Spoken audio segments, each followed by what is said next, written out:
Hello everyone, Treecks here and welcome to The Legend of Zelda, A Link to the Past, Part 8. Last time we found out that Agahnim was a little bit harder to defeat than we originally thought, because defeating him did not break the curse, it actually dragged us into the Dark World. And good thing too, because we actually need to save some Maidens here.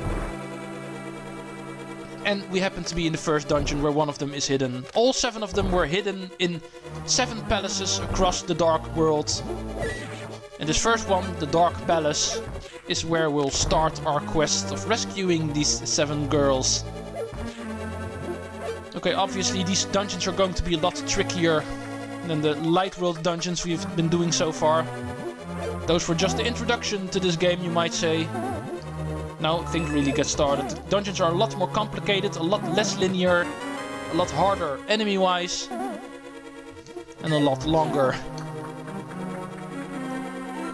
Okay, we want to start this place by moving through the left corridor and grab ourselves a key there in the basement floor. And then make our way to the right corridor. Make sure the switches are pressed in such a way that the doors open when you actually approach them. Let's move to the basement floor from the right.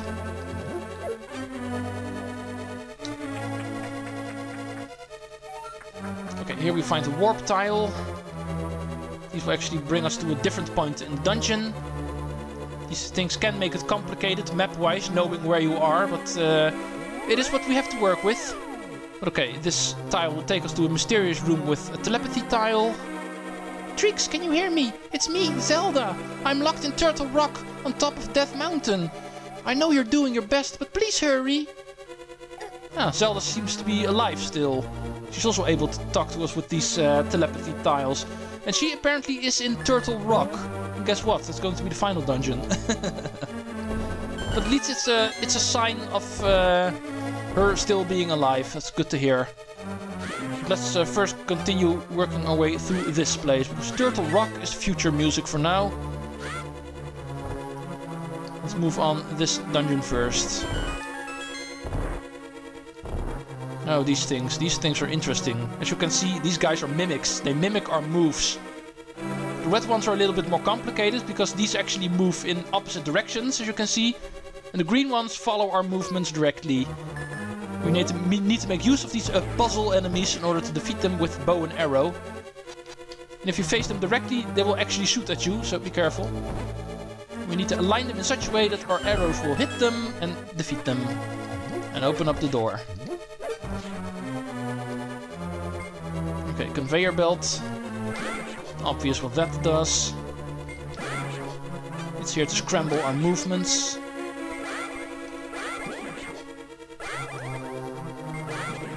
Careful for the berries here, the jellyfish-like enemies, because they can electrocute you. But anyway, here we find the map of this place. Let's go check out the layout. Now you can immediately see this place is a lot more complicated than any of the other dungeons so far. 2 floors, but quite a number of rooms here. A lot of stuff for us to do. Okay, like I said, be careful for the berries, because they tend to electrify themselves. More of these things we can't work with.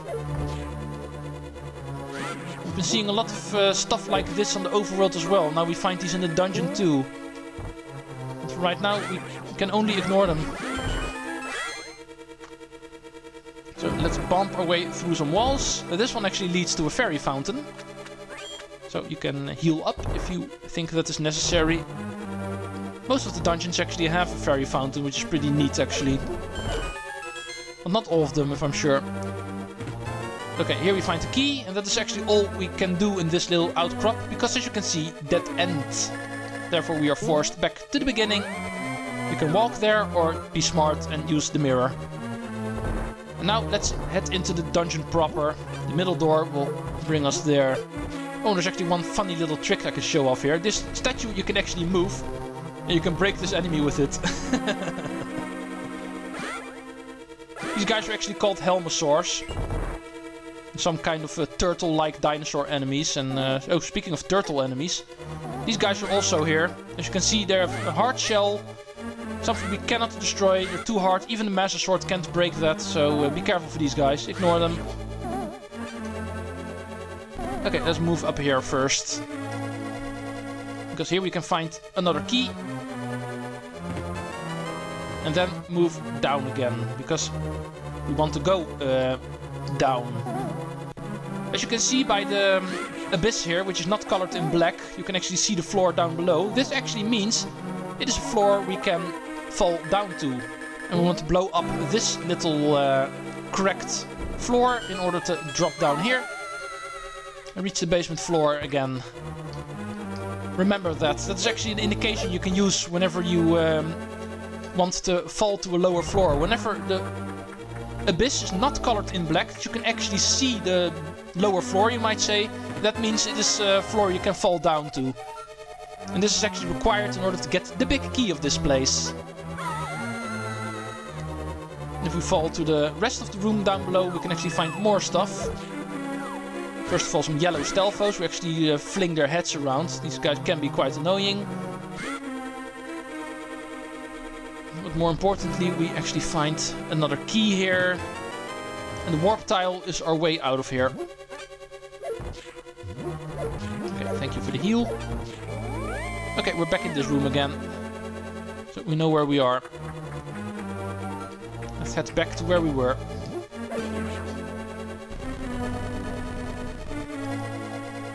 Okay, next up is the room we briefly entered a moment ago to grab a quick key. Now let's go explore that room even further. This room can be quite complicated because it makes use of another... Dang it! As you can see, this is a black abyss, so this one is an endless pit. I can't even access that from here anyway. These blocks are movable, not from this position apparently. So let's jump from here. Hi guys. These bumper enemies can be annoying because they are here to make you fall in the pit, obviously. Okay, here we find a switch. We can see that at the south end of the room, which we can press in order to progress. It does block off our path going north. And that is in fact where we want to go, north. So we need to be a little bit creative. We can place a bomb, throw it to the switch, move here. So the moment the switch gets pressed, we are already in between the blue blocks. So we can move north. Yeah, the time of dungeons being easy is over. Okay, this room is interesting. As you can see, the floor will crumble. And if you fall down, you actually need to reset the room. But you do need to hurry here, as you can see, because the floor does not wait for you. These Helmosaurs are here to annoy you, make you fall off. But once you're on the other side, we can enter this door over here. Make sure you have enough keys. That's the whole reason why we've been collecting keys this entire time. To move on to a place of big importance here in the dungeon. And this place looks familiar. It's a lot like the maze room in the Hyrule Castle Tower. And it's also dark. There are some dinosaurs here that shoot fire. As you can see, these guys can actually shoot their fire through the walls. So definitely be careful for them, because you can't really see them coming because of the darkness here. In the south end of the room you will find a key. Don't forget to pick that up. And at the middle you will actually find a correct wall. So let's move through it. And get ourselves to the big chest of this place. And find the magic hammer. You can now drive wooden stakes down into the ground. You can use it to pound on other things too. All these things we've been finding in the overworld and in this place, like wooden pegs, now we can actually finally work with it. And that is actually the major use of the hammer, but it's also a combat item. You can also use it to fight enemies. And it's pretty powerful too, so it's a good weapon to have. Only downside is its range. The sword definitely has a lot more range than the hammer does. But as you can see, you can definitely use the hammer as a pounding item to pound enemies as well. And in some cases even required. To we will find out right here. These enemies we couldn't do anything about with our sword. Now that we have the hammer... Oh, I can't use it in the doorway. Ah, come on guys. Not fair. But now we can actually flip them around by pounding the ground. And their soft bellies we can attack. There we go. A way to get rid of these turtle enemies. It's also where we find the compass of this place. So we can see where the dungeon boss is. As you can see on the basement floor in that little secluded section we have not been to yet. But that is what we're heading in the end. Okay, 2 staircases going down. You can take either one of them, doesn't really matter which one, because both of them will actually end up in the same location. Okay, let's get ourselves a ferry, because we're running out of health. Here we actually find the boss door. So keep that in mind, we obviously cannot access it from here. Because as you can see, there's a big wall blocking our path towards it. All we have access to is this rupee room. Which also has a single arrow for some reason. And another key, so still worth going here. But as you can see, there's a warp tile in the middle section, so this is not the way to get to the boss door. Even though we do have the big key, we still cannot access the boss quite yet. For that we need to find a warp tile that will take us there, as you can see. Okay, here we get a blue rupee, so it's a pretty useless chest. Still, the chest needs to be gotten. Here, okay, the other one. One of these statues you need to move in order to get past these floor traps. Haha, you're stuck there. Ow. But you can actually get this enemy stuck in the statues too. Interesting how you can cheese enemies with these statues. First the Helmosaur and now the floor trap. Interesting. But okay, we're back here again. We looped around in this place. Now we obviously want to go right. For that we need the blue pegs to be down. So let's go take care of that. Let's move on. Okay, this place. As you can see, locked door. And of course, there's going to be a switch hidden under here. However, this time around it's not going to be this easy. Because if we go off the switch, it will reset, as you can see. This is a pressure switch. It will only stay active once something is on it. And since we can't stay on it ourselves, we need to push a statue onto it. So it will stay open. No, this again. Okay, grab ourselves a bow and arrow. It's the only thing that can take care of these guys for now.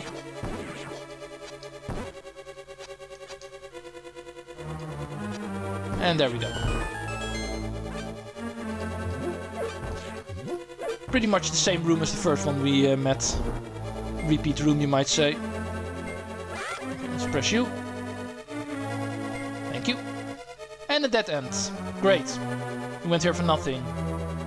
Or did we? Pretty suspicious having this big statue here with a single eye. Of course you need to hit that with an arrow. And you will find out this room is definitely not a dead end. The wall will shift to the right and we can move on. Come on, hurry up. And a staircase leading down to the basement is here. And here we will find these things again. Not really sure what they are, but they seem to be alive since they're moving. But anyway, we can pound them. And our hammer gives us the ability to move onwards.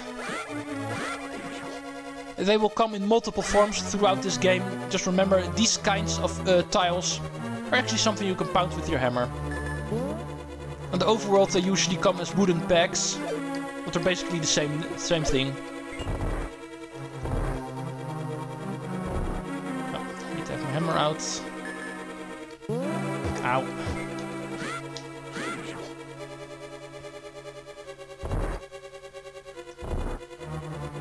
Okay, these basement rooms actually justify the name of this dungeon. The Dark Palace. It's mostly the basement floor, unfortunately, but as you can see there definitely are a lot of dark rooms in this dungeon. But still, it would have been better if they would have had more dark rooms, giving more justice to the name Dark Palace, I feel. There are definitely still dark rooms in here. Which one was it again? Of course, it's always the final one. But here we find our mysterious warp tile to take us to the middle of the room we went to earlier, giving us access to the boss door. First a couple of turtles trying to stop us, but they are not going to be able to. Let's get ready for the first Dark World boss, the Helmosaur King. Of course, there weren't that many Helmosaurs in here for nothing. The Helmosaur King is not called Helmosaur for nothing. It's a dinosaur wearing a helmet, you might say. And that helmet we first want to bring down before we can damage the guy. And what better way to destroy this strong helmet than with the hammer.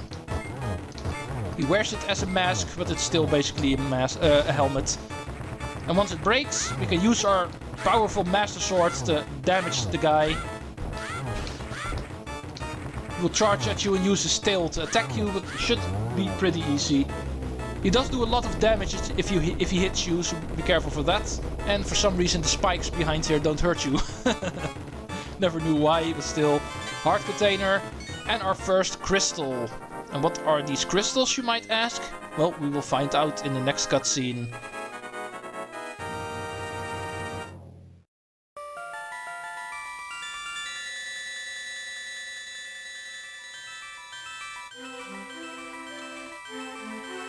Treecks, because of you, I've escaped from the clutches of the evil monsters. Thank you. This world was once the Golden Land, where the Triforce was hidden. But because Ganon, the leader of the thieves, wished it, this world was transformed. I'm sure he's intending to conquer even our light world after building his power here. His hope is to use us maidens and the power of the sages that has been passed on to us as the key to open a larger gate between the worlds near Hyrule Castle. But the gate is not completely open yet. There is still time. Together, we 7 maidens can break the barrier that protects Ganon's hiding place. I can't tell you where the other girls are held. I believe you will destroy Ganon. I will return to my original form at that time. Do you understand? I do. May the way of the hero lead to the Triforce. Hell yeah! Okay, we learn a lot of things here. Apparently Agahnim is not the real evil here. An evil presence, Ganon, which we also know from the first game, the Prince of Darkness, the Master of Evil. He is also in the Golden Land, and he is actually the one responsible for turning this place into the Dark World. The maiden was kind enough in order to show us where all of the other maidens are hidden, and therefore showing us where all of the rest of the dungeons are. As you can see, there are 7 in total. One of them we already did. And the numbers 2 through 7 will appear on our map. So we know where we need to head in order to save all 7 maidens. And stop Ganon from conquering the Dark World and then the Light World. The gate is not completely open yet, so there's still time in order to stop him. Let's make our way to the next maiden. But first we need to get out of here, of course. Because we are in the Dark World now, so reset warping is not really that great of a thing anymore. It's still possible, but I'll show it off later. But for now, it's not really helping us if we start reset warping. So let's just walk away out of here. Since our next goal is actually quite near the exit of this place. Okay, still need rupees, so we'll grab you. Okay, we are done at Dark Palace. Let's move out of here after grabbing more rupees. Okay, where do we want to go next? Well, I think it's obvious. Last time we progressed through here, we actually found out the bridge leading to our house in the Light World, which is also present here.